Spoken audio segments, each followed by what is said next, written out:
कहानी की शुरुआत में हमारी मेन लीड हीरोइन कियाओ को दिखाया जाता है, जो अपनी मॉम से डिस्कस कर रही होती है कि मॉम फाइनली आज मैं अपने डैड को देख पाऊंगी। मैं इस दिन का बहुत इंतजार कर रही थी। तो इसकी मॉम कहती है कि इस दिन का तो मुझे भी इंतजार था, क्योंकि तुम्हें नाजायज बेटी कहकर पुकारा जाता था। अब फाइनली तुम और तुम्हारी बहन एक हो जाओगी और लोग तुम दोनों को एक बाप के नाम के साथ जोड़ेंगे और कोई तुम्हें नाजायज नहीं कहेगा। तो वो कहने लगती है कि मॉम, जब आप मेरे साथ है तो मुझे दुनिया वालों की बिल्कुल परवाह नहीं है। कार में जो ड्राइवर बैठा होता है वो इन पे नजर रखे हुए होता है, क्योंकि वो इनको किडनैप करके लेके जा रहा होता है। और कुछ आगे जाकर इसकी मॉम और इसका सर चकराते ही लोग बेहोश हो जाती है।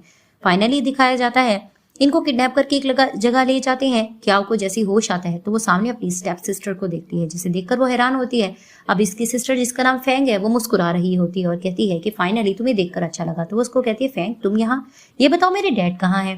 तो वो अपने डैड को बुलवाती है। तो अपने डैड को क्वेश्चन करती है, आप मेरे डैड हैं। तो उसको कहने लगते हैं कि मैंने तुम्हें यहाँ पर इसलिए बुलवाया है, तुम्हें अपनी सिस्टर की जगह एक घराने में शादी करना होगी, जियांग फैमिली में। जिसे सुनकर वो शॉक्ड होती है, आखिर ऐसा क्यों।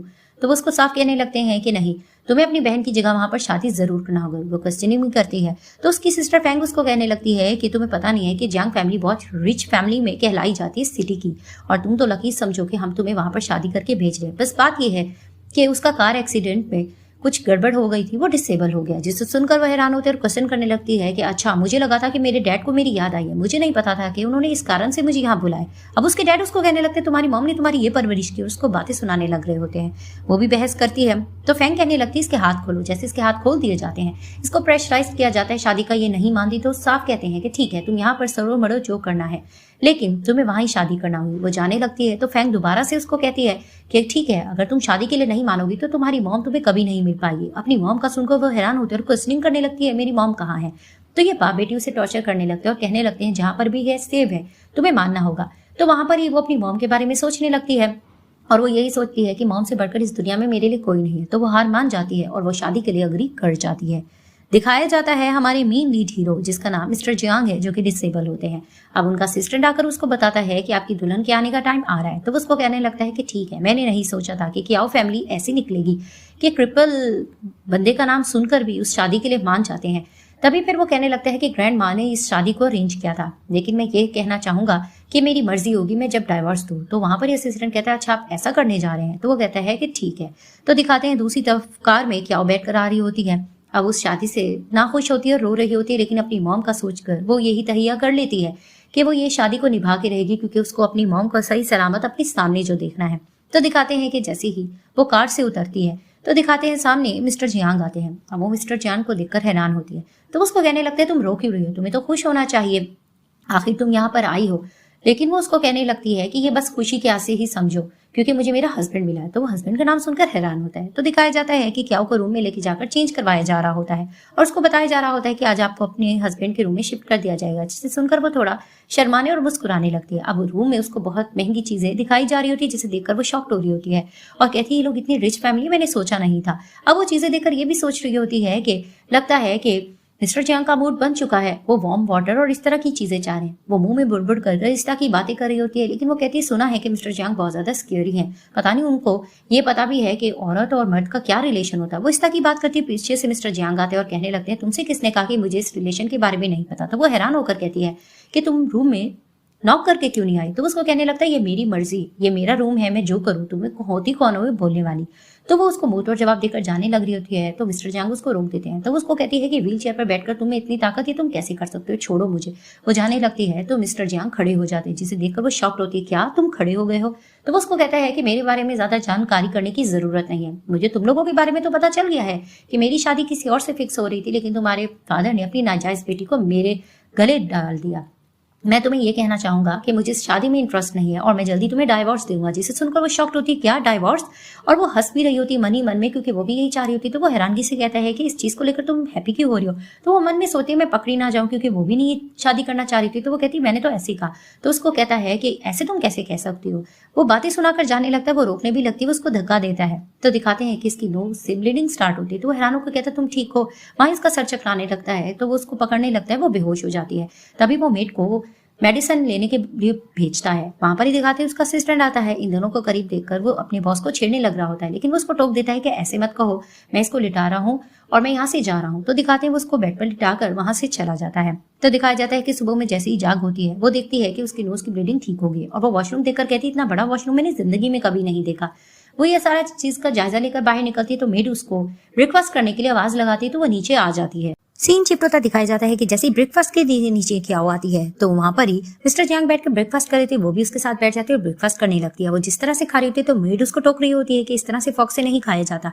वो उसको तरीका बता रही होती है कि इस तरह से हमारी रेपुटेशन खराब हो सकती है, लेकिन वहां पर ही दिखाते हैं मिस्टर जियांग रोक देते हैं मेड को, कहते हैं जैसे वो खाना चाहती है उसको खाने दो। वो जैसे मिस्टर जियांग को देखती है तो मन में सोचने लगती है कि दिखने में तो ये बहुत अच्छा नजर आता है, जितना इसके बारे में अफवाह सुनी थी ये वैसी तो नहीं है, और इसकी तरफ थोड़ा अट्रैक्ट भी हो रही होती है। तो मिस्टर जियांग उसको देखकर कहने लगते हैं कि क्या हुआ, क्या मेरे फेस पे कुछ लगा है? तो फिर वो उसको कहती है नहीं ऐसा कुछ नहीं, मैं तो बस ऐसे ही देख रही थी। और इस तरह से वो उसको क्यूट भी लग रहा था। वो थोड़ा सा मुंह से उसकी बात निकल भी जाती तो वो कहता क्या, तो उसको कहती है कि नहीं नहीं मैं तो बस ऐसे ही कुछ बोल रही थी। तो फिर वो उसको देखता है कि उसके फेस पे कुछ लग चुका होता है तो वो उसको कहता है कि क्या तुम अपने फेस से खाते हो? तो वो उसको कहती क्या मतलब? तो वो हाथ मार कर देखती है तो एक पीस लगा होता है, उसको वो साफ कर देती है। तभी फिर वो उसको कहता है कुछ और भी लगा है। तो वो कहती कहाँ?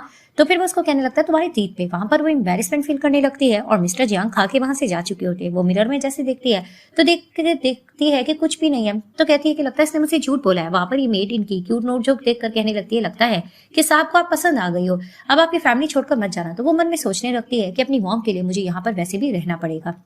दिखाया जाता है कि मिस्टर जियांग को उसका असिस्टेंट कुछ चीजों के बारे में बता रहा था बिजनेस से रेलिवेंट, और वहां पर ही दिखाते हैं कि वो बार बार क्या के बारे में सोच रहे होते हैं और उसकी खूब तारीफ ही कर रहे होते हैं। तो उसका असिस्टेंट आकर उसको कहने लग जाता है कि खैर आपने तो ये कहा था कि आप इस शादी से ना खुश और आप डाइवोर्स भी दे देंगे, तो इसके बारे में क्या सोचा है? तो उसको कहता है तुमसे किसने कहा कि मैं डाइवोर्स दूंगा? तो असिस्टेंट हैरान होने लगता है कि इसके बात का मैं मतलब क्या समझूं। तो उसको कहता है खैर इस बात को तुम छोड़ दो, ये बताओ जिस लड़की ने मुझे बचाया था उसके बारे में पता चला कि नहीं? तो असिस्टेंट बताने लगता है कि हमने बहुत पता करने की कोशिश की है, होटल रूम्स में भी जाके देखा है, लेकिन वहां के कैमरे खराब हो चुके थे जिसकी वजह से हमें नहीं मालूम हो सका।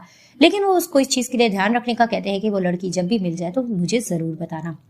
दिखाया जाता है कि क्या वो जैसे ही सुबह जाने लग रही होती है ऑफिस तो वहां पर ही दिखाते सामने से इसकी सिस्टर फैंग आ जाती है और आकर कहने लगती है कि लगता है कि जियांग फैमिली ने तुम्हें बहुत ही खुश रखा हुआ है, तुम्हारी ड्रेसिंग सेंस को देखकर फील हो रहा है। तो वो उसको भी मुंह तोड़ जवाब देने लग रही होती है। इन दोनों की इस चीज को लेकर फिर से बहस चलती है। तो फिर वहां पर ही दिखाते हैं कि इसके फादर आ जाते हैं और वो बुलाने आ रहे होते हैं फैंग को। तो वो अपने डैड से कहने लगती है ये बताओ मेरी मॉम कैसी है? तो उसको कहती है बिल्कुल ठीक है। वो कहती है बात करवाओ। तो वो जैसी बात करवाते तो उसकी मॉम उसको तसल्ली देती मैं बिल्कुल ठीक हूँ। जैसी वो कॉल रखती है तो उसको कहती है मेरी मॉम अब कब वापस आ पाएंगी? तो उसके डैड कहने लगते हैं कि जब तक तुम जियांग फैमिली को अच्छे से खुश नहीं रखोगी तो मैं तुम्हारी अम्मी को इसी तरह से कैद रखूंगा। तो वो लड़ने लग रही होती है आप ये कैसे कर सकते हैं? आपने मुझसे बस ये कहा था कि शादी करनी है जियांग फैमिली में, अब वो मैंने कर लिया है तो आप इस तरह से कैसे बोल सकते हो?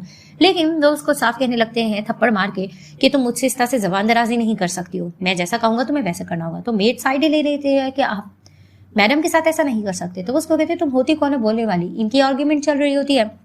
दिखाया जाता है कि जियांग की बॉडीगार्ड और सर्वेंट कुछ गिफ्ट्स लेकर आते हैं मिस्टर क्याओ के लिए और उसको बताने लग रहे होते हैं कि जो प्रोजेक्ट आपने लिया था वो हमें वापस चाहिए और इसके बदले में महंगे तरीन गिफ्ट्स भी उनको बता रहे होते हैं। अब वो गिफ्ट्स की डिटेल भी बता रहे होते हैं जिसे देखकर फ्रैंक को गुस्सा आने लगता है और कहने लगती है कि ये कॉन्ट्रैक्ट हमने साइन कर लिया था, हमें तुम लोगों के महंगे तरीन गिफ्ट की जरूरत नहीं है, ये चीज तो हमारी वैसे ही थी। तो उसके फादर थोड़ा लालची होने लग रहे थे क्योंकि वो जियांग फैमिली के साथ बिगाड़ नहीं करना चाह रहे थे, वो बहुत पावरफुल होती है। तो वो अपनी बेटी को समझाने की कोशिश कर रहे होते कि नहीं अगर ये चीजें हम रख लेंगे तो इसमें क्या हो सकता है। इस चीज को बहस थोड़ी बढ़ रही होती है तो वहीं असिस्टेंट कहने लगता है कि ठीक है जब मिस्टर जियांग आएंगे तुम बात कर लेना। तो उसके डैड कहते हैं वो कब आएंगे? तो वो उसको कहते हैं वो ऑलमोस्ट आने वाले। तो वहां दिखाते हैं मिस्टर जियांग आ जाते हैं और आकर उसके फादर से मिलते हैं। तो वहां पर ही सब लोग इनको देखकर हैरान हो जाते हैं कि तो डिसेबल था और वहीं फैंग भी कहने लगती है कि तुम तो चल नहीं सकते थे। तो वो उसको कहता है कि मैं बिल्कुल ठीक हूँ और वहां पर ही वो मिस्टर क्याओ को सुनाने लग रहा होता है मैंने आप लोगों की तरह धोखा थोड़ी ना किया है, मैं सामने तो आया हूँ। ऐसा तो नहीं है ना कि आपने अपनी नाजायज बेटी को मेरे गले डाल दिया और अपनी बेटी की मेरे साथ शादी नहीं की। वो जान किस तरह की बात करता है और बातों बातों में वो क्याओ के बारे में भी कह रहा होता है कि जो भी हो ये तो बिजनेस का लेन देन था और वैसे भी ग्रैंडमा की वजह से मैंने ये शादी की थी। अब वो जान के ऐसी बातें कर रहा होता है। वहां पर ही क्याओ को कुछ बातें सुनकर अच्छा फील नहीं हो रहा था। वो भी मिस्टर क्याओ को बुरा समझ रही होती है। उसको लग रहा होता है कि बिजनेस के लेन देन की वजह से इन्होंने ये सब कुछ किया है। तो दिखाती लोग कार में जाकर बैठ जाते हैं। अब कार में ये मुंह बनाकर बैठी होती तो मिस्टर जियांग उसको कहने लगते हैं कि हर वक्त तुम्हारा मुंह बना रहता है, क्या तुम खुश नहीं रह सकती? तो पैसों में मैं तुम्हें खरीद के लाऊं। तो वहां पर ही वो उसको फिर से ताना देने लगती है कि पैसों की लेन देन करना सिर्फ तुम्हें आती है मुझे नहीं। वहां पर ही असिस्टेंट हंसने लगता है तो मिस्टर जियांग टोक देते हैं अपने असिस्टेंट को कि तुम हंस क्यों रहे हो।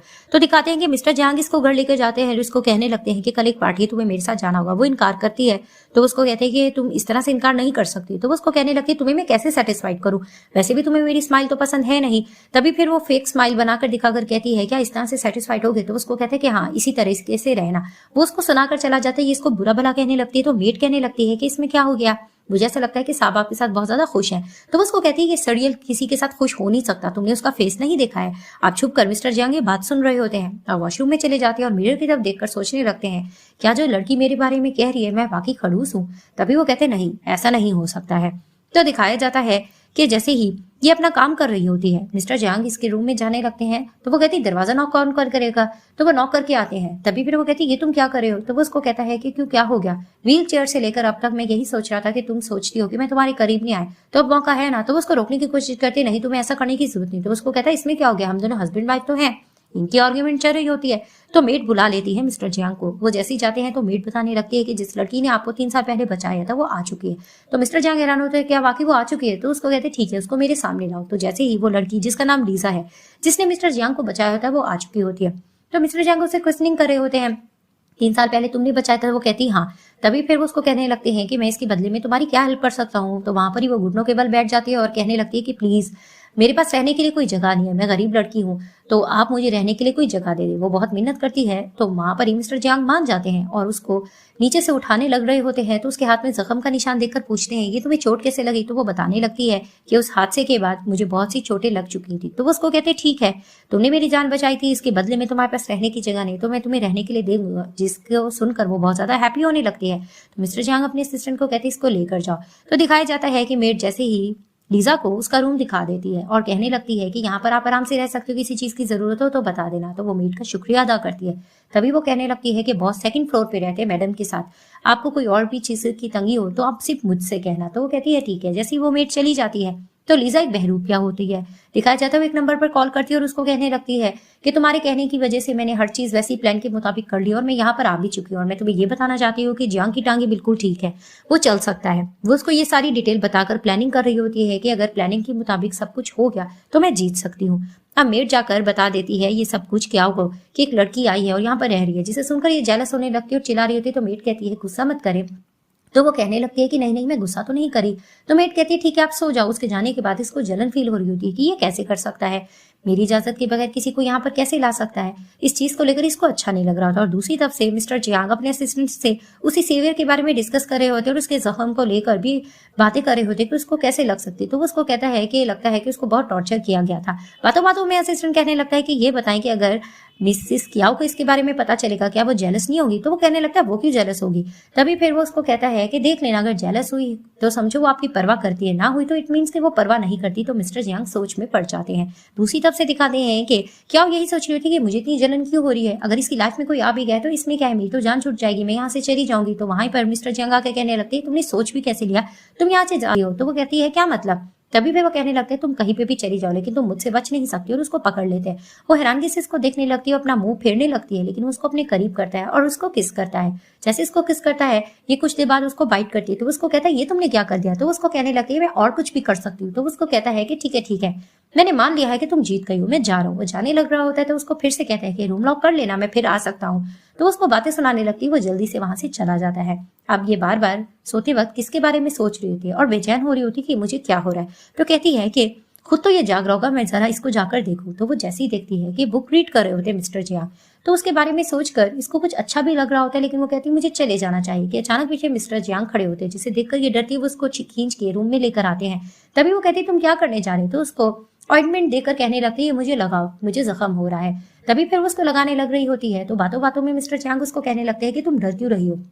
वो कहती है वैसे ही। तो वो उसको कहता है हम दोनों हस्बैंड वाइफ हैं, क्या तुम इस चीज के लिए रेडी नहीं हो। तो वो उसको कहती है मैंने इसके बारे में सोचा नहीं है। तो वो उसको कहता है कि इसके बारे में सोच लो, इसमें क्या हो गया। वो शर्माने लग रही होती है। तो उसको कहता है एक रात का टाइम देते हो, तुम सोच सकते हो। तो वहां से ही वो जल्दी से शर्मा के भाग जाती है और मिस्टर जियांग के बारे में सोचने लगती है। सीन शिफ्ट होता है। दिखाया जाता है कि मिस्टर जियांग जैसे ही नीचे जाते हैं तो वेट करते हैं कि क्या वो अभी तक क्यों नहीं आए। तो दिखाते वो जैसे ही टेरेस पर आती है तो वो उसको देखते रह जाते क्योंकि वो बहुत सुंदर नजर आ रही थी। दोनों एक दूसरे को देख रहे होते हैं। तो मिस्टर जियांग का असिस्टेंट कहने लगता है कि टाइम हो चुका है, तो उसको कहते हैं अच्छा ठीक है। तो जैसे ही वो नीचे आने लगते हैं तो वो मेड को नेकलेस लाने का कहते हैं। तो नेकलेस मेड जैसे इनको देखती है तो मिस्टर जियांग क्याओ को नेकलेस पहनाते हैं और उसके साथ पार्टी में जाते हैं। जैसे ही वो वहां पर जाते हैं तो दिखाया जाता है कि पीछे से जासूसी करने लग रही होती है लीजा इनकी। तो दिखाते हैं कि जैसे ही लोग पार्टी में जाते हैं मिस्टर जियांग कहने लगते हैं कि तुम अंदर जाओ, मैं किसी से बात करके आता हूँ। तो वो कहती है ठीक है। वहां पर ही दिखाते हैं कि फैंग भी होती है और वो जैसे अपनी सिस्टर को देखती है और उसको कहने लगती है कि वाह तुमने इतना महंगा तरीन ड्रेस पहना है, तुम पे सूट भी नहीं करा। तो उसको कहती है क्या बाकी महंगा तरीन ड्रेस है। तो उसको बातें सुनाने लगती है तुम तो गाँव की गवार हो, तुम इसके बारे में क्या पता हो। और जैसे उसकी नेकलेस पे नजर पड़ती है तो वो नेकलेस के बारे में भी पूछती है कि ये तुम्हें किसने दिया है। तो वो उसको बताने लगती है कि जियांग ने दिया है। अब फैंग को पता होता है ये बहुत महंगा तरीन नेकलेस है, तो वो उसको कहती है मुझे दे दो। लेकिन वो उसको कहती है क्यों, ये मैं तुम्हें कैसे दे सकती हूँ। वो वहां से जाने लगती है तो फैंग उसको कहती लगता है तुमने अपनी मॉम के बारे में रिपोर्ट नहीं लेनी। तो वो कहती क्यों, क्या हुआ मेरी मॉम को। तभी फिर वो कहती है जब तक नेकलेस नहीं दोगी मैं तुम्हें तुम्हारी मॉम के बारे में नहीं बताऊंगी। तो वहां पर ही वो सोचने लगती है कि मॉम से बढ़कर मेरे लिए कोई नहीं है और जियांग तो इतना ज्यादा अमीर है, इसके पास तो और भी पैसे होंगे, ये खरीद सकता है। तो ये नेकलेस उसको दे देती है। तो दिखाते हैं जैसे ही वो नेकलेस देती है वो उसको कहती है मॉम का बताओ, लेकिन वो छीन के चली जाती है। तो दिखाते हैं वो गुजरने लग रही होती है, वहां से एक न्यू कैरेक्टर जिसका नाम गू है जो कि जियांग का कजन होता है वो उसको पकड़ लेता है। तो वो उसको देखकर कहता है कि क्या हुआ। तो वो उसको कहने लगती है कि सॉरी मुझे पता नहीं चला था। तो वो उससे गपशप कर रहा होता है और अंदर वॉशरूम में दिखाया जाता है कि जैसे ही नेकलेस देखकर खुश हो रही होती है फैंग, वहां पर ही मिस्टर जियांग पहुंच जाते हैं और उसको कहने लगते हैं कि नेकलेस तुम्हें किसने दिया। तो उसको कहने लगती है मेरी सिस्टर ने दिया, तुम होते कौन हो लेने वाले।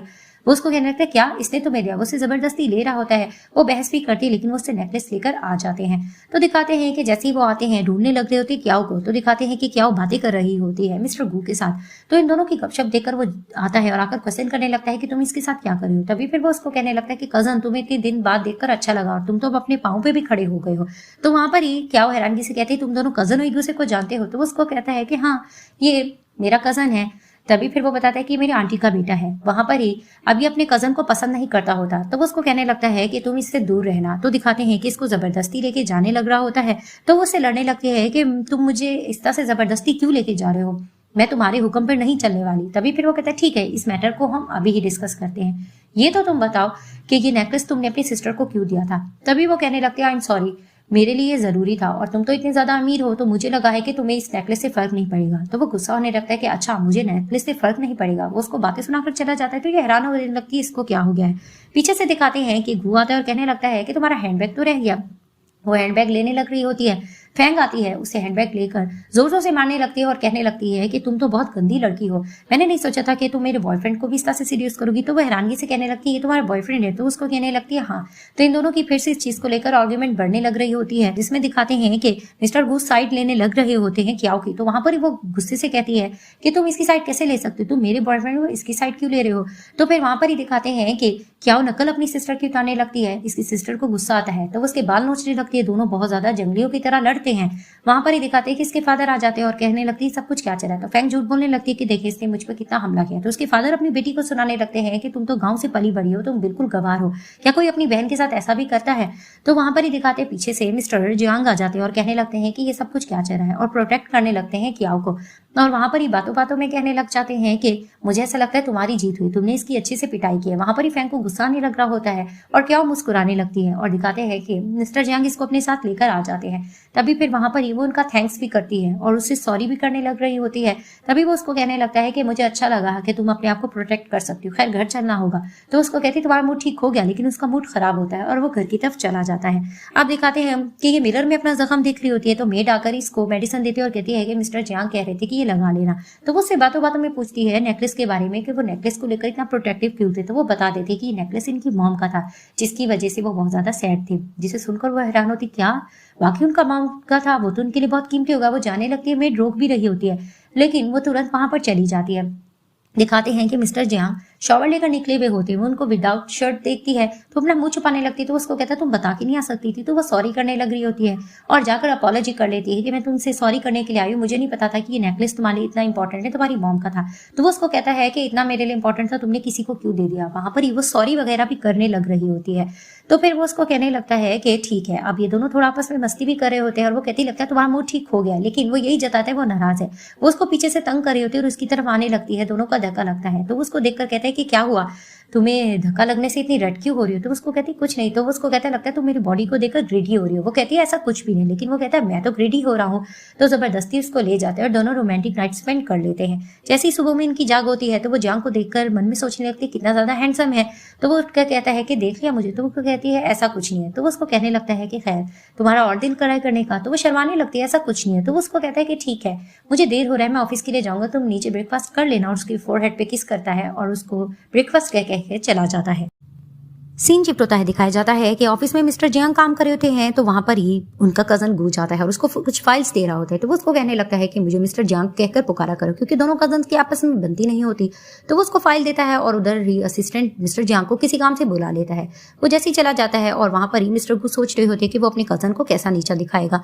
तो दिखाते हैं कि उसकी मॉम उससे मिलने के लिए आती है और गू से कहने लगती है कि तुम्हें यहाँ पंगा लेने की जरूरत नहीं है और कुछ एविडेंस यहाँ से चुराने थे, तुमने अपने कजन के ऑफिस से चुराए हैं कि नहीं। तो वो उसको कहने लगता है कि मुझे काफी एविडेंस मिले तो नहीं है। और इस चीज को लेकर उसकी मां बार बार उसको चेतावनी दे रही होती है कि तुम्हें पता है ना कार एक्सीडेंट में हमारा हाथ था। तो मैं तुमसे ये कहना चाहूंगी इस चीज को हमें बचा कर रखना है, इनके आगे ये चीज रिवील नहीं करनी। इस चीज को लेकर ये लोग प्लानिंग कर रहे होते। तो उसको कहता है कि इसके बारे में मैंने कुछ सोच लिया है, मैंने एक लड़की को उनके घर वैसे भी भेजा है। तो दिखाया जा रहा होता है कि बाहर लीजा को उसके फादर मारे जा रहे होते हैं और उससे पैसे मांग रहे होते हैं। तो अंदर कैफेटेरिया में बैठी होती है क्याओ, वो ये सब कुछ देख लेती है और प्रोटेक्ट करने के लिए बाहर आ जाती है और वहां पर ही कहने लगती है आप इसको क्यों मारे। लेकिन वो साफ कहने लगता है कि मुझे पैसों की जरूरत है, मैंने इसको पाल के बड़ा किया है, तो इस पे मैंने इतना खर्चा किया, मुझे पैसे वापस दे। तो वहां पर ही वो सोचने लगती है कि ये तो बिल्कुल मेरे फादर की तरह है। इस चीज को लेकर बहस बढ़ रही होती है। तो पीछे से दिखाते हैं मिस्टर जियांग आते हैं और आकर प्रोटेक्ट करते हैं दोनों लड़कियों को। वहां पर ही दिखाते हैं कि लीजा के फादर इससे बहस कर रहे थे कि मुझे पैसों की जरूरत है और तुम बीच में क्यों आए हो, मैं तुम्हें मरवा भी सकता हूँ। और वो जिस बंदे का नाम लेता है तो उसी को मिस्टर जियांग कॉल कर लेते हैं और कहने लगते हैं कि मैंने सुना है कि कोई तुम्हें मुझे मारने के पैसे दे रहा है। तो उसको कहता है आपको कौन हाथ लगा सकता है। तभी वो उसके फादर को ये सारी रिकॉर्डिंग सुना देता और कहता है कि अब बताओ क्या करोगे। तो वो कहता है खैर मैं तुम लोगों में से किसी से डरता नहीं हूँ, मुझे सिर्फ लीजा की परवाह थी और लीजा से मैं पैसे लेने आए हुए और अपने पैसे लेकर ही जाऊंगा। तो फिर वहां पर ही दिखाते हैं कि बीच में कहने लग रही होती है क्या कि इनको पैसे तुम दे दो, ये इस लड़की की जान छोड़ दे तो ज्यादा ठीक रहेगा। तो वहां पर ही मिस्टर जियांग कहते हैं कि ठीक है तुम्हें कितने पैसे चाहिए, मैं देने के लिए तैयार हूँ। तो वो 5 मिलियन मांगता है। तो वहां पर ये चेक साइन करके वो उसके फेंक देते हैं, जिसे देखकर वो हैप्पी होने लगता है और उसको कहने लगता है ठीक है इस लड़की को रख दो और चले जाते हैं। वहां पर ही दिखाते हैं कि लीजा पाँव के नीचे बैठकर माफी मांगने लगती है और कहती है सब कुछ मेरी वजह से हुआ था। तो फिर वहां पर ही वो उसको कहते हैं कि नहीं तुमने वैसी मेरी जान बचाई थी तो इसका मैं पे बैक करना चाहता था।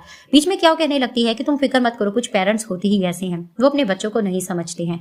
तभी फिर वो कहने लगती है कि मेरे पास रहने की अब भी जगह नहीं है, क्या मैं जियांग फैमिली में मजीद कंटिन्यू कर सकती हूँ या रह सकती हूँ। तभी फिर मिस्टर जियांग कहने लगते हैं कि इसके बारे में तो मैं अपनी वाइफ से डिस्कस करूंगा। तो घर जाकर वो क्या उससे इस चीज को डिस्कस करते हैं कि तुम इसको रखने के लिए रेडी क्यों हो। तो वो उसको कहने लगती है कि इसकी स्टोरी देखकर मुझे सेम अपनी स्टोरी याद आती है कि मेरे फादर भी बिल्कुल इसी तरह है और उसकी आंखों में मुझे दर्द नजर आता है। तभी फिर वो उसको कहने लगता है ठीक है, जैसे मेरी वाइफ ने कहा ठीक है। वो उसको किस करने लग रहे थे तो वो उसको रोक देती है कि लिविंग रूम है सब देख लेंगे और चुप कर लीजा। ये सब कुछ सुन रही होती है और मुस्कुरा रही होती है कि उसका प्लान सक्सेसफुल जा रहा है। अब दिखाया जा रहा होता है कि लीजा बैठी होती है, उसके फादर आकर कहने लगते हैं कि हमने बाप बेटी का नाटक किया, क्या तुम्हें अच्छा लगा ना। तो उसको देखकर मुस्कुराने लगते हैं। फ्लैशबैक में दिखाया जाता है कि ये दोनों पैसों के लिए बहुत चीजें करते हैं और इकट्ठे काम भी करते होते हैं। तो फिर वहां पर इनको पैसों की जरूरत होती है। तो ये अपने नकली फादर से यही डिस्कस कर रही होती है कि पैसा लेने के लिए तुम इस तरह से ढोंग करना होगा। तो वो उसको कहते हैं ठीक है और उसको वैसे भी इसको यूज करना होता है। तो वो लीजा से यही कहते हैं कि उसके बाद हम मस्ती भी करेंगे। तो वो हाँ तो कर देती लेकिन ये इसको पसंद नहीं करती होती। दूसरी तरफ से दिखाते हैं कि लीजा का अफेयर चल रहा होता है मिस्टर गू के साथ। वहां पर ही वो उसको कहती है तुमने जो कुछ किया था मैं वैसे ही किया है और मैं जियांग फैमिली में एंटर हो गई हूँ। तो वो उसको गले लगा के कहने लगता है कि हाँ जैसा जैसा मैं कहूंगा तुम्हें वैसा ही करना होगा। और उसके बाद वो उसको यही लालच दे रहा होता है कि वो उससे शादी भी करेगा और वो उसको हक करने लग जाता है। सीन शिफ्ट होता दिखाते हैं कि लीजा ब्रेकफास्ट के लिए टेबल सजा रही होती है। मिस्टर जियांग आते हैं और उसको कहने लगते हैं कि ये सब कुछ करने की जरूरत ही मेड है ना। तो वो उसको कहती है कि नहीं आपने मुझे अपने घर में रखा है, मेरा इतना तो फर्ज बनता है। तो वहां पर ही दिखाते हैं कि वो उनको चीजें सर्व कर रही होती है और साइड टेबल पर उनके साथ साथ वाली चेयर पर बैठ जाती है। वहां पर ही मेड भाग कर आती है और सर्व करने लगती है और कहने लगती है कि ये तो मैडम की जगह है। तो वहां पर ही दिखाते हैं कि जैसे ही क्या आती है और आकर वो भी ब्रेकफास्ट एंजॉय करने लगती है और तारीफ कर रही होती है। तो दिखाते हैं कि मिस्टर जियांग को लीजा की ज्यादा नजदीकियां अच्छी नहीं लग रही होती। तो वो कहने लगते मेरा पेट भर गया मैं जा रहा हूँ। तो वो जाने लग रहे होते हैं तो पीछे पीछे जाने लग रही थी लीजा। तो क्या उसको रोक देती है कि वो जा रहे तुम जाने दो ना। तो वहां पर ही मिस्टर जियांग इशारा करते हैं क्या को कि मेरे पास आओ। तो वो समझ नहीं पा रही थी, वो उसको बुला लेते। तो उसको कहने लगते क्या अपने हस्बैंड को तुम्हें सी ऑफ करना नहीं आता। तो वो कहती तुम तो काम से जा रहे थे।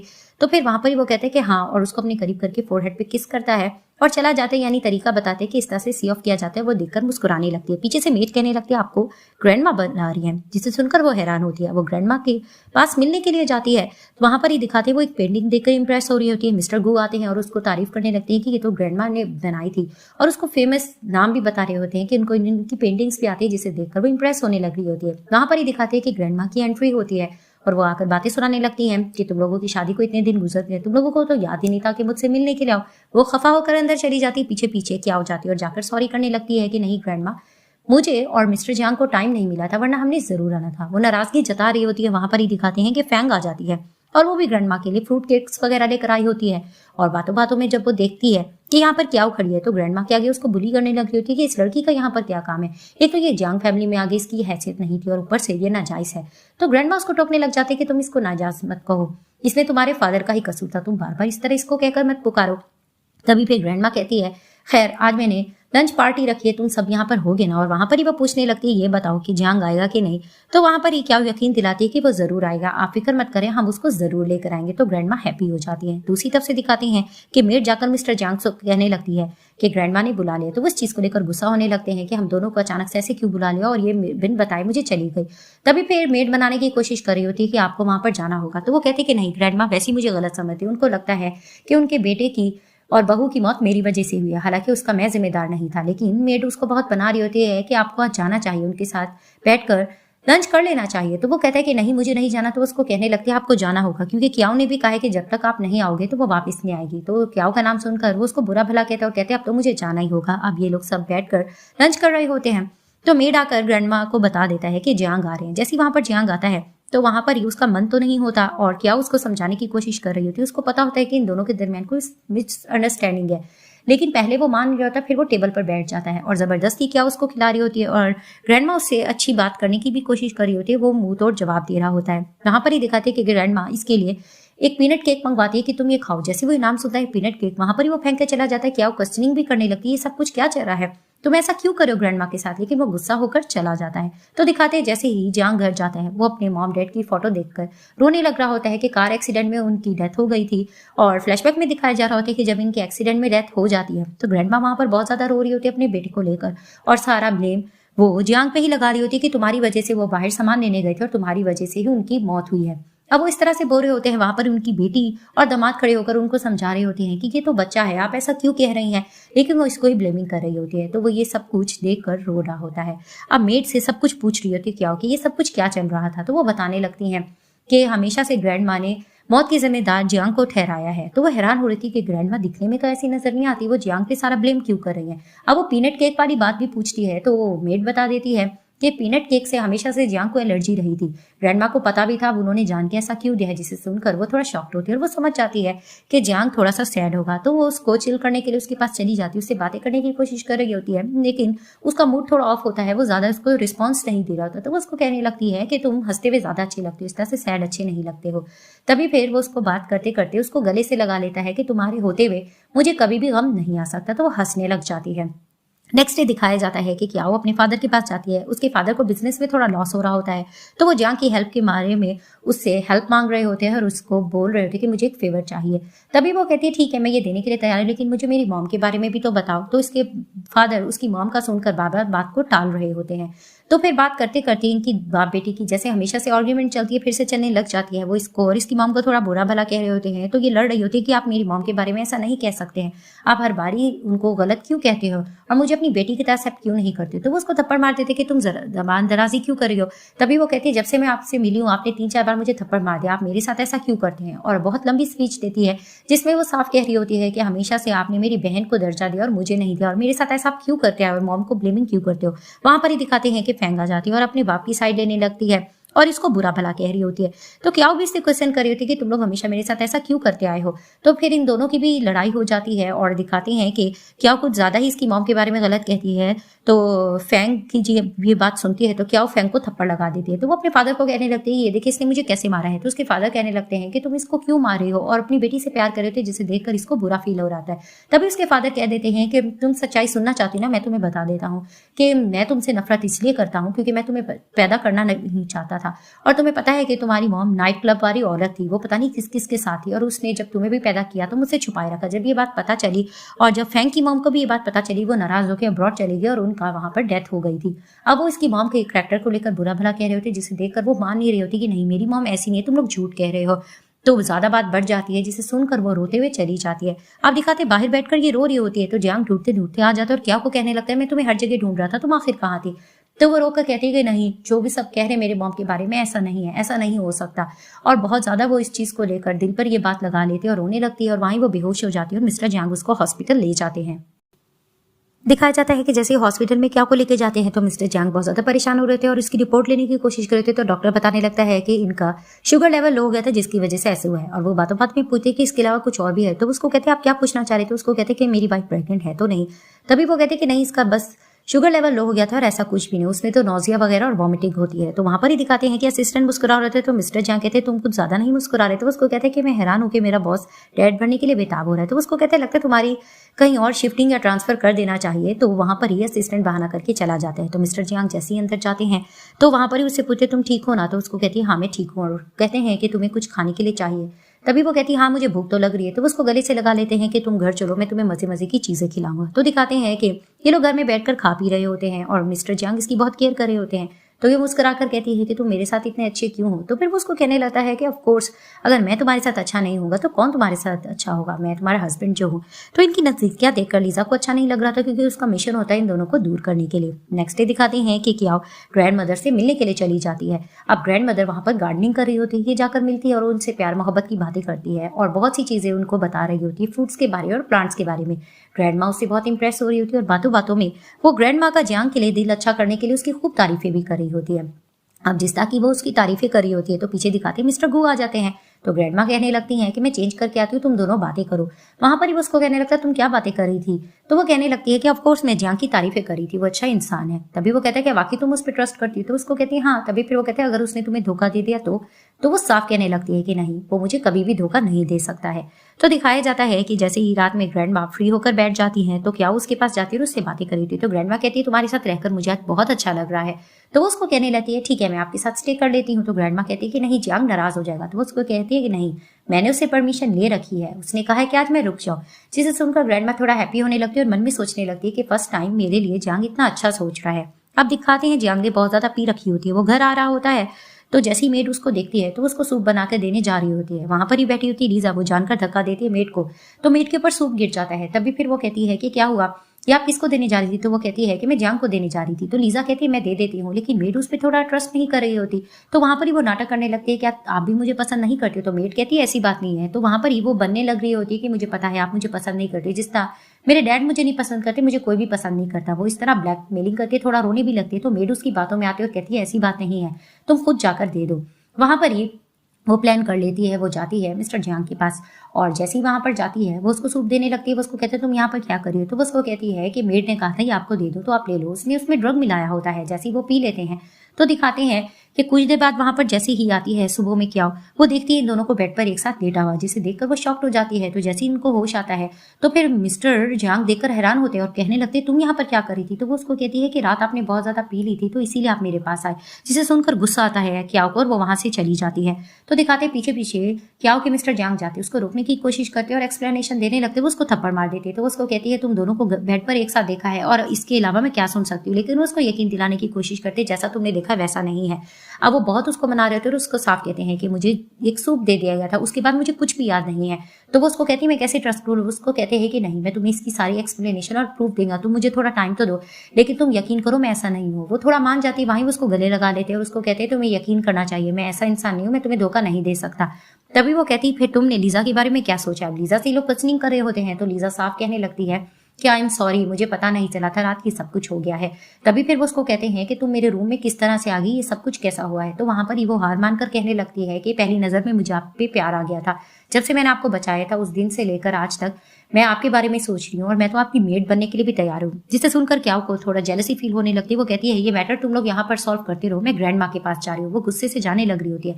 मिस्टर जियांग उसको रोकने लगते हैं लेकिन लीजा रोक लेती है और उसको कहने लगती है कि मेरे पास रहने के लिए कोई जगह नहीं, प्लीज आप मेरे साथ ऐसा मत करें। लेकिन मिस्टर जियांग को इस पर थोड़ा डाउट हो रहा होता है। वो उसको साफ कहने लगते हैं कि नहीं, अब तुम यहाँ नहीं रह सकती, तुम्हें जियांग फैमिली से यहाँ से चले जाना चाहिए। अब दिखाते हैं कि बाहर निकल रही होती है क्याओ अपना सामान लेकर और सोच रही होती है कि काश ये मुझे रोक ले, मैं इसके बारे में अभी भी क्यों सोच रही हूँ।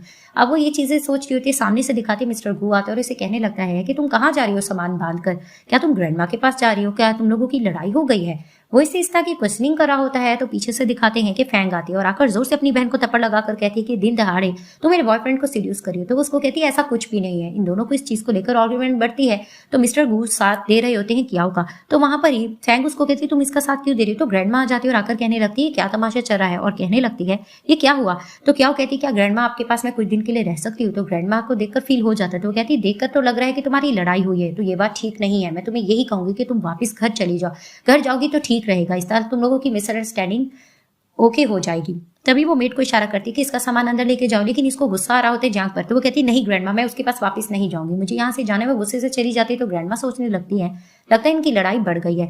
अब रात को इसको बहुत ज्यादा डर लग रहा होता है, सड़कों पे बहुत से लोग होते हैं, इसको समझ नहीं आ रहा होता। और वहां पर ही एक बंदे से ये डर भी जाती है और आगे जाते हुए यही सोच रही होती है मेरे पास कुछ रहने के लिए जगह नहीं और मेरी मॉम का भी कुछ अता पता नहीं है। तो दिखाते हैं कि मिस्टर जियांग इसको ढूंढते ढूंढते आ जाती है, जिसे देखकर ये उसको गले लगा लेती है क्योंकि ये डर रही होती है। तो वहां पर ही उसको कहते हैं कि तुम यहाँ क्या कर रही हो। तो कहती तुम्हारी वजह से मैं घर छोड़कर आई हूँ। तभी फिर वो उसको कहता है कि तुम मेरी वजह से छोड़कर आई हो तो मैं ही तुम्हें लेने के आया हूं, तुम्हें मेरे साथ चलना चाहिए। तभी फिर वो कहती किस तरह से, लेकिन वो उसको मना लेता है कि हम हर चीज सॉर्ट आउट कर लेंगे, लेकिन अब तुम्हें मेरे साथ चलना होगा, तुम मेरी जिम्मेदारी हो। और उसको गले लगाकर अपने साथ ले जाते हैं। सीन शिफ्ट होता है, पैकिंग करके जाने लग रही होती है लीजा और मेड आकर कहने लगती है कि मिस्टर जियांग ने कहा कि अब आप यहाँ दोबारा से मत आना। तो वो कहती क्या उन्होंने कहा। तो वो कहती हाँ। तो जैसे वो अपना पैकिंग करके चली जाती है वो घर की तरफ देखकर कहती मैं यहाँ पर दोबारा जरूर आऊंगी। दूसरी तरफ से दिखाते हैं कि जियांग जैसी कियाओ को लेकर आता है उसको कहते हैं कि मैंने लीजा को यहाँ से निकाल दिया, तुम यहाँ रह सकती हो। तो उसको कहती है अगर मैं यहाँ पर आ गई इसका ये मतलब नहीं है कि मेरा मूड ठीक हो चुका है। तभी फिर वो उसको कहने लगता है तुम्हारा मूड ठीक हो या ना हो तुम यहाँ से अब नहीं जा सकती, और दूसरा ये कि ना तुम मुझे डाइवर्स दोगी ना मैं तुम्हें दूंगा। तो उसको कहती ज्यादा डोमिनेटिंग बनने की जरूरत नहीं, मैं अपनी मर्जी करूंगी। लेकिन उसके करीब आकर कहने लगता है कि नहीं तुम ऐसा नहीं कर सकते हो, आफ्टर ऑल मैं तुम्हारा हस्बैंड हूँ, तुम मेरी इजाजत के बगैर कुछ भी नहीं कर सकती हो और मैं तुम्हें जाने भी नहीं दूंगा। वो उससे बहस कर रही होती है लेकिन वो रोमांटिक अंदाज में उसके पास आता है और उसको कहता है कि मैं कुछ भी कर सकता हूँ और उसके साथ रोमांस करने लग जाता है। दूसरी तरफ से दिखाते लीजा चली जाती है मिस्टर गू के पास और मिस्टर गू उसको कहने लगते हैं कि हमारा ये मिशन नहीं था, तुम्हें वहां से क्यों निकाल दिया गया है। तो उसको कहती है अब मैं क्या करती, मैं पकड़ी जो गई थी। बातों बातों में वो उसको कह देती है कि हम ऑलमोस्ट सक्सेसफुल हो गए, हमारे पास पैसा भी आ गया। तुमने कहा था कि हम इस मिशन के कंप्लीट होने के बाद इंग्लैंड चले जाएंगे, हमें चले जाना चाहिए, लेकिन वो इनकार कर रहा होता है कि नहीं मुझे अपने कजन के साथ और भी मुकाबला करना है। लेकिन वो उसको समझाने की कोशिश कर रही होती है, वो नहीं समझ रहा होता। तो वो उसको कहती है मुझे तुम्हारी इंटेंशन समझ नहीं आ रही, मुझे ऐसा लगता है कि तुम्हारे दिल में क्याओ के लिए प्यार आ गया है। तो वो कहने लगता है शायद ऐसा ही है, जिसे सुनकर उसको गुस्सा आने लगता है और उसको ब्लेमिंग करने लगती है कि तुम ऐसे कैसे कर सकते हो। तभी फिर वो उसको अपनी बातों में लेने की कोशिश करता है और उसको कहने लगता है कि ऐसा कुछ भी नहीं है, एक बार हमारा प्लान सक्सेसफुल हो जाए फिर तुम देख लेना, मैं तुम्हें वाकिंग लैंड के लिए ले जाऊंगा। तो वो उसकी बातों में आ जाती है। अब दिखाते हैं कि क्या जा रही होती है, उसकी मॉम पीछे से उसकी तरफ आती है जिसे देखकर वो शॉक्ड हो जाती है कि मॉम आप। तभी फिर वो कहती है हाँ। तो उससे क्वेश्चन करने लगती है कि आप कहाँ पर छुप के थी, क्या था। तो उसको बताने लगती है कि दरिया के किनारे तुम्हारे फादर ने मुझे छुपा के रखा था, मैं वहां से जैसे भाग कर आई मुझे पता है। वो डिटेल्स दे रही होती है तो उसकी मॉम कहती है साइड पर चलो चलो हम बात करते हैं। वो उसको लेके जाने लगती है, वहां से जियांग गुजरता है और कहने लगता है कि ओल्ड लेडी तुम मेरी वाइफ को कहाँ लेके जा रही हो। तो वहां पर ही वो सुनाने लगती है कि ये मेरी बेटी है, लेकिन वो मान नहीं रहा होता और लड़ रहा होता है। तो वहां पर ही क्या यकीन दिलाती थी ये मेरी मॉम है, जिसे सुनकर जियांग हैरान होता है क्या यह तुम्हारी मॉम है। तो ये लोग साइड पर जाकर बैठते हैं तो इनकी मॉम को सारी सच्चाई पता लगती है और वो क्वेश्चनिंग करने लगती है तुम दोनों ने वाकई शादी कर ली है। तो वो लोग कहते हैं हाँ। तभी फिर वो अपने हस्बैंड को बुरा भला कह रही होती है। तो वहां पर ही क्या समझाने की कोशिश करती है कि मॉम ये इतना बुरा इंसान नहीं, आप इसको ऐसा मत कहें, आप फादर को गलत समझ ली लेकिन ये इंसान अच्छा है। तो ये लोग बातों में ले लेती हैं तो उसकी मॉम को थोड़ा बहुत यकीन आ जाता है। अब ये माँ बेटियां टाइम स्पेंड कर रही होती हैं, वहां पर ही वो तारीफें कर रही होती है जियांग की भी, और बातों बातों में वो पूछना चाह रही होती है कि मॉम मुझे आपसे कुछ क्वेश्चन करना है, डैड ने आपके बारे में इस तरह की बातें की। तो वो उसको कहती है उन्होंने यही कहा होगा कि मैं नाइट वुमन गर्ल हूँ और मैंने उनको ड्रग देकर तुम्हें पैदा किया था, ये सारी चीजें ना। तो वो कहती है हाँ। तभी वो बताने लगती है ऐसा कुछ नहीं था, पहली नजर में मुझे तुम्हारे फादर से प्यार हो गया था लेकिन वो रिस्पॉन्सिबिलिटी लेने के लिए तैयार नहीं थे, वो हमेशा से मेरे करैक्टर पर ऐसी बातें करते थे। अब वो इस तरह की बातें करती है तो वो अपनी मॉम को यकीन दिलाती है कि मॉम आपको कुछ कहने की जरूरत नहीं है, मुझे वैसे भी यकीन है आप पर, मुझे पता है कि आप कुछ भी बुरा नहीं कर सकते हो। तो उसकी मॉम उसको समझाने लगती है कि आगे सोच समझ के अपना फैसला लेना, मुझे जिंदगी में धोखा मिला है, मैं मानती हूँ कि ये लड़का तुम्हारे लिए ठीक है लेकिन फिर भी तुम हौसले से काम करना, कुछ गड़बड़ ना करना। तो वो कहती है ठीक है। और दूसरी तरफ से दिखाते हैं कि लीजा देखती है उसे वॉमिट आ रही है, तो वो प्रेग्नेंट हो चुकी होती है। वो जाकर ये सारी बात गू को बता देती है। गू को सुनकर खुशी नहीं हो रही थी, तो वो कहती है कि क्या हुआ, मुझे लगता है कि तुम खुश नहीं हो। तो उसको कहता है तुम्हें वापस जंग फैमिली में जाना चाहिए। तो वो कहती है जंग फैमिली में मैं क्यों जाऊं। तो उसको कहता है कि मैंने तुम्हें कहा था ना कि एक बार हमारा मिशन सक्सेसफुल हो जाए उसके बाद हम दोबारा इंग्लैंड चले जाएंगे, तो मेरे कहने पे तुम्हें जाना होगा। तो वो कहती है ठीक है। तो दिखाते हैं कि जैसे ही वो जाती है मिस्टर जियांग के पास, उसको जाके बता देती है कि मैं प्रेग्नेंट हो चुकी हूँ, जिसे सुनकर वो यकीन नहीं कर पा रहा था। ऊपर से ये माँ बेटियां भी सुन लेती हैं और नीचे आकर क्वेश्चनिंग करने लगती है। वो यकीन नहीं करता, ये नहीं हो सकता, लेकिन वो कहती है कि मैं उस हादसे के बाद मुझे पक्का यकीन है कि मैं प्रेग्नेंट होगी और मैंने टेस्ट भी किया है। वो लोग यकीन नहीं कर रहे होते। वहां पर ही दिखाते हैं कि क्या को गुस्सा आने लग रहा होता है, वो इसको बुरा भला कह के जाने लग रही होती है। तो मिस्टर जांग मेट को कहते हैं कि तुम लीजा को देखो, और वो क्याओ को मनाने के लिए उसके पास चले जाते हैं। वो जैसे ऊपर जाते हैं वहां पर ही लीजा मन में हैप्पी हो रही थी क्योंकि उसका प्लान सक्सेसफुल हो जाता है। अब मिस्टर जियांग पीछे पीछे क्याओ के जाते हैं और उसको मनाने की कोशिश कर रहे होते, तो वो उसको कहती है ये बताओ कि ये बच्चा फिर कैसे हुआ। तो उसको कहता है मैंने उसको टच तक भी नहीं किया था और मैं तुम्हें ये यकीन दिलाना चाहता हूँ कि ये झूठ बोल रही है। और उसको बताने लग जाती है कि इस लड़की पे मुझे डाउट हो गया, ये कुछ ना कुछ गड़बड़ जरूर कर रही है।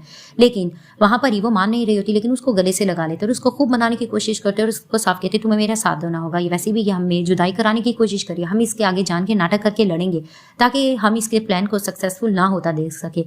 तो ये लोग जान के उसके सामने जाते हैं और इसके सामने खूब जोजों से लड़ रहे होते हैं। और वहां पर ही नीचे लीजा हैप्पी हो रही होती है। ये खूब लड़ते हैं और साइड वॉल पर जाकर फिर मुस्कुरा भी रहे होते हैं।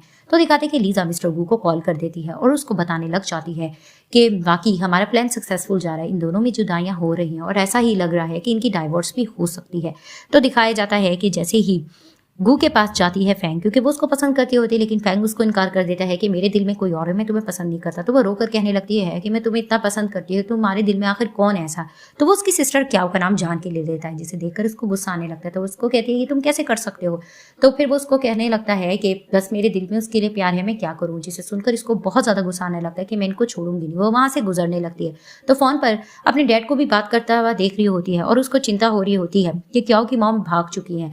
उन माँ बेटियों का नाम सुनकर इसको गुस्सा आने लगता है और वो ठान लेती है कि मैं इन लोगों से बदला लेके रहूंगी कि आखिर ये लोग ऐसा क्यों कर रहे हैं। दिखाया जा रहा होता है कि जैसे ही मिस्टर जियांग अपने असिस्टेंट के साथ ये सर्वे करने की कोशिश कर रहे होते हैं कि आखिर ये सब कुछ क्या चल रहा है, और उनको पता चल जाता है कि लीजा और गू का आपस में अफेयर चल रहा है। तभी फिर ये लोग सोच लेते हैं कि कुछ ना कुछ तो है, कार एक्सीडेंट के पीछे भी गू की फैमिली का हाथ हो सकता है। इस चीज को लेकर ये लोग डिस्कस कर रहे होते हैं। अब नेक्स्ट डे दिखाते हैं कि फैंग जाती है मिलने के लिए अपनी सिस्टर को। तो अंदर मेड उसको जाने नहीं दे रही होती, लेकिन वो जानकर अंदर हंगामा करती है और अपनी सिस्टर को बुरा भला कह रही होती है। वहां पर इन माँ बेटियों को देखकर उसका खून जलने लगता है और वो खूब बातें सुनाती है और कहने लगती है कि तुमने मेरा बॉयफ्रेंड मुझसे छीनने की कोशिश की है। लेकिन क्या उसको सुनाती है कि मैंने ऐसा कुछ भी नहीं किया, तुम गलत सोच रही हो। इनकी लड़ाई बढ़ जाती है, लोग बहुत ज्यादा लड़े जा रहे होते हैं। इनकी मॉम कहती है तुम बहने हो, तुम लोग इस तरह की बातें मत करो। लेकिन वो कहती है हम बहने नहीं है, हमारा खून का रिश्ता नहीं है। और उसकी मॉम की कैरेक्टर पे भी बुरा भला कह रही होती है, क्या उसको डांट भी रही होती है, तुम मेरी मॉम को ऐसा क्यों कह रही हो। इनकी लड़ाई बढ़ जाती है और उसको अपने बॉयफ्रेंड खोने का बहुत गम हो रहा होता है। तो वो कहती है मैं तुम लोगों को नहीं छोड़ूंगी, तुम में से कोई तो मरेगा। तो वो छुरी उठाकर मारने जा रही होती है क्याओ को, तो बीच में दिखाते हैं उसकी मॉम आ जाती है और वो जख्मी हो जाती है। वहां पर ही वो लड़ने लगती है कि मेरी मॉम को कुछ हुआ तो मैं तुम्हें छोड़ूंगी नहीं। तो डर जाती है फैंग, वहां से भाग रही होती है। तो सामने से दिखाते हैं कि लीजा आती है और वो भी इसको जख्मी कर देती है फैंग को। अब फैंग भी हॉस्पिटल में होती है, वहां पर क्याओ भी अपनी मॉम के लिए हॉस्पिटल में होती है। तो इसके फादर जैसे ही आते हैं वो फैंग को लेकर वरी हो रहे होते हैं और डांट रहे होते हैं, इसको बुरा भला कह रहे होते हैं कि तुम्हारी वजह से ये सब कुछ हुआ है। लेकिन वो कहती है कि मेरी मॉम को मारने वाली फैंग है, इनको कुछ हो गया तो मैं आप बाप बेटी को छोड़ूंगी नहीं। वहां पर ही दिखाते हैं कि जियांग आ जाता है, इनकी सुलह कराने की कोशिश कर रहा होता है और ये बहुत बुरा भला अपने डैड को कह रही होती है कि इसका सर चकरा जाता है, ये बेहोश हो जाती है।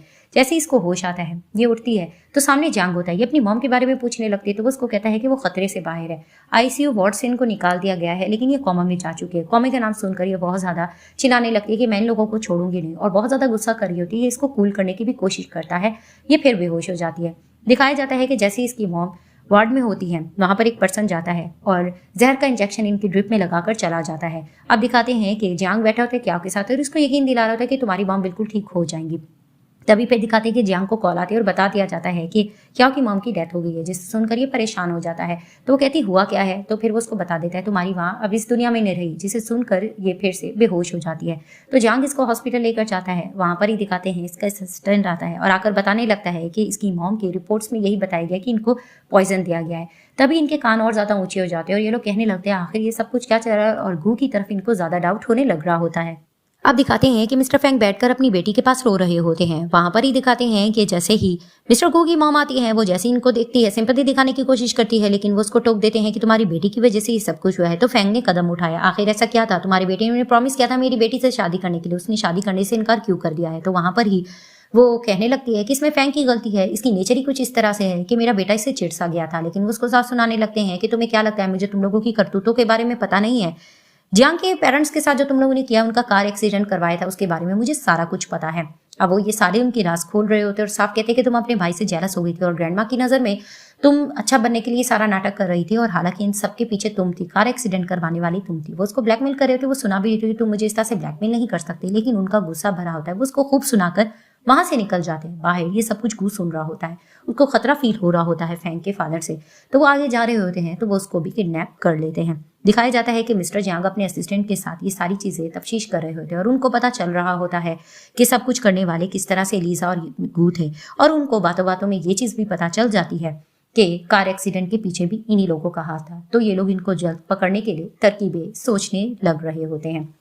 दिखाया जा रहा होता है कि जैसे ही लीजा घर बैठी होती है, मिस्टर जियांग जैसे ही घर आते हैं मेड से पूछने लगते हैं कि क्या किधर है, वो अपने रूम में नहीं है। तभी फिर वो उसको कहती है कि वो तो रूम में थी, हमें देखना होगा। वो जल्दी वहां से भाग के जा रहे होते हैं तो लीजा मुस्कुरा रही होती है और कहने लग रही होती है कि इन सबके पीछे तो मैं हूँ, अब कौन इसको छुड़ा पाएगा। तो दिखाते हैं कि जैसे ही बांध कर बिठाए होते क्याओ को, वहां पर लीजा पहुंच जाती है। तो क्याओ कहने लगती है कि इन सबके पीछे तुम थी, तो उसको कहती है ऑफ कोर्स मैं थी, मुझे तुमसे इतना ज्यादा प्यार नहीं था। और उसको सारी प्लान बताने लग रही होती है कि मेरे पेट में तुम्हें पता है कि बच्चा नहीं है जियांग का। तो उसको कहती किसका है, तो वो कहने लगती है गू का है। तभी वो कहती कि प्लानिंग के मुताबिक सब कुछ अच्छा चल रहा था, लेकिन जब मुझे पता चला और मैंने आंखों में देखा गू के कि वो तुम्हें पसंद करने लग रहा है, तो मेरा मन गुस्से से भर गया कि ये कैसे हो सकता है, मेरी तो प्लान सक्सेसफुल जा रही थी लेकिन तुम बीच में आ गई। अब उसको टॉर्चर कर रही होती है और उसको मारने की धमकियां दे रही होती है। तो क्या उसको समझाने लगती है कि नहीं, तुम इस बच्चे के बारे में सोचो, तुम्हें ये नहीं करना चाहिए, अगर तुमने मुझे मार दिया तो इस बच्चे का क्या होगा, तुम जेल में क्या जिंदगी गुजारोगे और उसको पालोगी। तो वो बच्चे का सोच कर कहने लगती है तुम बिल्कुल ठीक कह रही हो, नहीं मैं इस बच्चे को नहीं खोता हुआ देख सकती। तो पीछे से अचानक मिस्टर जियांग आ जाते हैं। तो लीजा उनको जैसे देखते हैं और कहने लगते हैं कि अच्छा तुम लोगों ने मुझे ट्रैप में फंसाया। तो उसको कहते हैं ऑफ कोर्स, तुम्हारे करतूतों के बारे में तो हमें बहुत पहले पता चल गया था, इसीलिए तो हमने तुम्हें ट्रैप में फंसाया था, अब तुम देखो तुम्हारे साथ होता क्या है। तो वो उसको वहां से पकड़ लेते हैं। तो दिखाया जाता है कि जैसे ही जियांग अपनी ग्रैंडमा के पास मिलने के लिए जाता है तो ग्रैंडमा खुश होने लगती है कि तुम मुझसे मिलने के लिए आए हो। तो वो कहता है कि हाँ मैंने आपको कुछ बताना भी है। वो उनको फाइल देकर कहने लगता है, एक जमीन के बारे में बताते हैं कि इस जमीन को लेने में आपको बहुत ज्यादा इंटरेस्ट था और इसी को लेने के लिए आपने मेरे फादर को भी भेजा था। तो वो कहती हाँ। तभी फिर वो सारे पोल खोल देता है कि आपकी बेटी ही यानी गू की मॉम के बारे में बता देता है कि इन्होंने ही वो कार एक्सीडेंट प्लान किया था। तभी फिर वो हैरान होकर कहती है क्या ये इसने किया था। तभी फिर वो सारे पोल खोल देते हैं और सारी हकीकत बता देते हैं कि किस किस तरह से इन लोगों ने धोखा दिया था और मेरे पेरेंट्स को एक्सीडेंट में मारने वाले भी ये थे। तो ग्रैंडमा को यकीन नहीं आ रहा, तो वो अपनी बेटी को डांट भी रही होती है। तो फिर वहां पर ही दिखाते हैं कि ये लोग पहले तो नाटक करते हैं और फिर कहने लगते हैं कोई एविडेंस है, ऐसे कैसे हो सकता है। गू भी बोलने लग रहा होता है। तो फिर वहां पर ही वो उसको कहते हैं कि हाँ एविडेंस मेरे पास नहीं है, तुम लोग बहुत शातिर थे, लेकिन मेरे पास कोई खास बंदा है जो मैं तुम्हें बता सकता हूँ। तो दिखाते हैं कि वहां पर ही फैंग के फादर को बुलाया जाता है। वो जैसे ही वहां पर आते हैं तो वो आकर सारी फाइल्स वगैरह देकर डिटेल्स देने लग जाते हैं कि किस तरह से जियांग के फादर को मारने के लिए इनकी माँ ने इस तरह से साजिश की थी। तो वहां पर ही दिखाते हैं कि गू की मॉम डर जाती है और वो ग्रैंडमा से माफी मांगने लग रही होती है, लेकिन वो उसको बुरा भला कहने लगती है कि मैंने तुम्हें अपनी बेटी माना था, तुम अपने सगे भाई के साथ ये कैसे कर सकते हो। वहां पर ये लोग खूब माफिया मांग रहे होते हैं कि हमसे गलती हो गई, लेकिन ग्रैंडमा इनको बहुत ज्यादा डांटे जा रही होती है। वहां पर ही दिखाते हैं कि गू बीच में कहने लगता है कि हर चीज में मेरी मॉम को ब्लेम क्यों किया जा रहा है। तो फिर वहां पर ही दिखाते हैं कि उसको जियांग क्वेश्चन करने लगता है कि तुम लोग आखिर मुझसे इतनी नफरत क्यों करते हो, तुम तो मेरे कजन थे। तो वो उसको कहने लगता है कि मेरी मॉम भी जियांग फैमिली से बिलोंग करती है, लेकिन हर चीज में तुम्हारे फादर की वाह होती थी और हर चीज तुम्हारे हिस्से में आती थी, तो मुझे ये चीज देखकर अच्छा नहीं लगता था। तो वो उसको कहने लगता है कि मैंने तुम्हें कजन से ज्यादा भाई माना था, मैंने तुम्हारे बारे में कभी ऐसा नहीं सोचा था, लेकिन मुझे नहीं पता था कि दिल के तुम इतने ज्यादा काले थे और तुम्हारे दिल में ये सारी चीजें थी। वहां पर ही दिखाते हैं कि वो उसको कहता है कि तुमने तो बहुत जुर्म किए, एक और जुर्म भी है। तो वो कहता है क्या। वहां पर ही दिखाते पीछे लीजा आ जाती है। लीजा जैसी आती है तो सब उसको देखकर हैरान होते हैं। अब वो आकर बताने लग जाती है ग्रैंड माँ को कि मेरे पेट में गू का बच्चा है, और वो कहने लगती है इसके अलावा एक और बात भी बतानी है कि क्याओ की मॉम को मारने वाला भी गू है, उनके कहने पे ये सब कुछ हुआ था। जिसे सुनकर ग्रैंडमा हैरान हो जाती है। वो जैसे ही गू के सामने जाती है तो वो उसको कहता है कि तुमने भी मुझे धोखा दिया। वो उसको साफ कहने लगती है कि मैंने तुम्हें जो धोखा दिया, लेकिन मैंने तुम्हारा साथ भी बहुत दिया, लेकिन जब मैं इस बच्चे के बारे में सोचती हूँ तो मैं यही सोचती हूँ कि वो मासूम था, इसके बारे में क्या। तभी फिर वो उसको ये कहकर चली जाती है।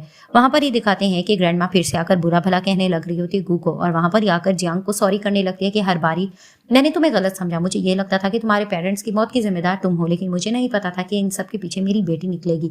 अब उसको सॉरी करी होती है और माफी भी मांग रही होती है। वहां पर बिल्कुल खामोश खड़ा होता है जियांग। पीछे से दिखाते हैं कि वो कहने लगता है गू कि मुझे ये पता है कि अब फिर से तुम्हारी जीत हुई है। तो वो उसको साफ कहता है कि मैंने हमेशा तुम्हें कजन और फैमिली की तरह माना, मैंने तुम्हें हार जीत के लिए कभी भी नहीं सोचा था। वहां पर ही दिखाते हैं कि गू को भी पछतावा आता है और वो अपनी मॉम के साथ बैठकर रोने लगता है। अब दिखाया जाता है कि जैसे ही जियांग बेड पर जाता है, क्या को कहने लगता है तुम्हारे लिए 2 न्यूज है, एक बैड और गुड। तभी फिर वो कहती बताओ। तो वो उसको कहता है कि गुड न्यूज ये है कि तुम्हारी सिस्टर फैंग को होश आ गया है, और बैड न्यूज ये है कि उसकी याददाश्त आ चुकी है। तभी फिर वो कहती ये तो बहुत अच्छी खबर है। तभी फिर उसको कहने लगता है कि तुम्हारी मॉम से मैंने प्रॉमिस किया था कि मैं हमेशा तुम्हारा ध्यान रखूंगा और तुम्हें कभी भी अकेला फील नहीं होने दूंगा, और ये मैं प्रॉमिस निभा के रहूंगा। तभी फिर वो खुश होने लगती है। तो वो उसके पास आने लगता है। तो वो कहती है मैंने शॉवर नहीं लिया। तो उसको कहता है कि ये बताओ कि अब भी तुम्हारे दिल में मैं हूं कि नहीं। तो वो उसको किस करने के लिए बढ़ती है, वो भी बढ़ता है। तो इसी तरह से इस ड्रामे की हैप्पी एंडिंग हो जाती है।